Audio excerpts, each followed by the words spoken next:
राजधानी पटना में सड़कों पे छात्रों का प्रदर्शन लगातार जारी रहता है। कॉम्पिटिटिव एग्जाम में धांधली को लेके, रिजल्ट को लेके या फिर एडमिट कार्ड को लेके।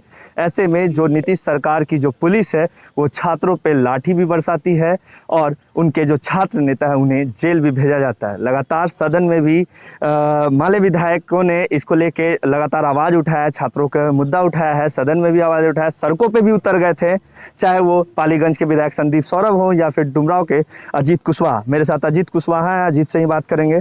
अजीत, छात्रों की समस्या लगातार देखने को मिलती है, दरोगा अभ्यर्थियों हो या फिर बीपीएससी कैंडिडेट हो, सड़क पे आए दिन देखने। आखिरकार समस्या क्या है? बिहार सरकार क्यों नहीं उनको एक बेहतर प्लेटफॉर्म दे पा रही है? बिल्कुल, सरकार जो है नौजवानों को नौकरी देने में फेल है। इस बार के चुनाव में आपने देखा होगा कि रोजगार सबसे बड़ा मुद्दा था और नौजवान बड़ी संख्या में चुनाव में हिस्सेदारी भी लिए, ताकि इसलिए क्योंकि सरकार जब बनेगी तो उनके बेहतरी के बारे में सोचेगी। और इसलिए सरकार के लोगों ने, एनडीए के लोगों ने वादा भी किया था नौजवानों से कि जब उनकी सरकार बनेगी तो 19 लाख नौकरी देंगे। लेकिन लगातार सरकार बनने के बाद से 3-4 महीने अब बीतने वाले हैं और बजट सत्र भी लगभग अब आधा खत्म हो गया। अभी तक सरकार ने नौजवानों को संतुष्ट नहीं किया, उनको नौकरी देने का कोई घोषणा नहीं किया। हम लोग लगातार विधानसभा में सवाल उठाते रहे कि भाई आपने वादा भी किया है, उस वादे को तो कम से कम पूरा कीजिए। 19 लाख लोगों को नौकरी दीजिए।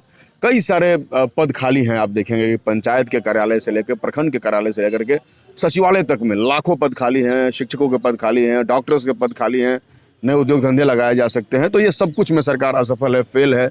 नौजवानों के सामने संकट ये है कि उनके सामने अब कोई रास्ता नहीं दिख रहा है, तमाम रास्ते उन्हें बंद पड़े हुए दिखाई दे रहे हैं। इसलिए उनके अंदर काफ़ी असंतोष है, इसलिए उनको आंदोलन करने पर के लिए उतरना पड़ रहा है, वो आंदोलन कर रहे हैं। आप भी छात्रों के साथ 1 मार्च को तमाम जो आपके विधायक है उसके साथ सड़क पर उतर गए थे, विधानसभा घेर भी रहे थे। हालांकि पुलिस ने आपको मौर्य होटल के पास ही रोक दिया, लाठी भी बरसाए गए। क्या ये नीतीश सरकार की जो नीति है वो सही है? नहीं, बिल्कुल नहीं। नीति सही होती तो छात्रों और नौजवानों को सड़क पर नहीं उतरना होता और उनके साथ हमें भी नहीं उतरना होता। हमने चूँकि नौजवानों से ये कमिटमेंट किया है, वादा किया है कि उनके सवाल को हम सदन में उठाएंगे और कोशिश करेंगे कि हमारे माध्यम से उनके सवाल सरकार के कान तक पहुँचे और उसको हल करने का प्रयास करें।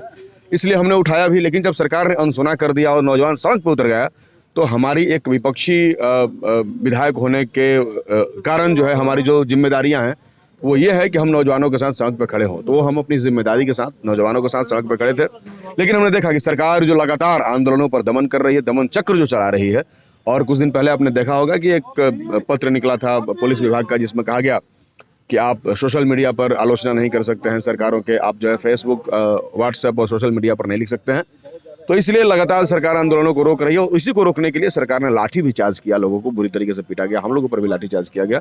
तो सरकार एक तो नौजवानों को नौकरी दे नहीं रही है, ऊपर से नौकरी मांग रहे हैं तो उनके ऊपर लाठियां भी चला रही है। तो ये सरकार का दमनकारी रवैया बिहार में हम लोग देख रहे हैं। लगातार प्रदर्शन देखने को मिलता है। कॉम्पिटिटिव एग्जाम में जो धांधली की बात कही जाती है, क्या पूरी तरह से बिहार सरकार शिक्षा में विफल है? बिल्कुल विफल है। और आजकल तो पर्चा लीक का सरकार चल रहा है। कोई भी ऐसी परीक्षा बता दीजिए 5-6 सालों में, 7 सालों में, जिसका पर्चा लीक नहीं हुआ। अब तो इंटरमीडिएट और मैट्रिक की परीक्षाओं के पेपर लीक होने लगे।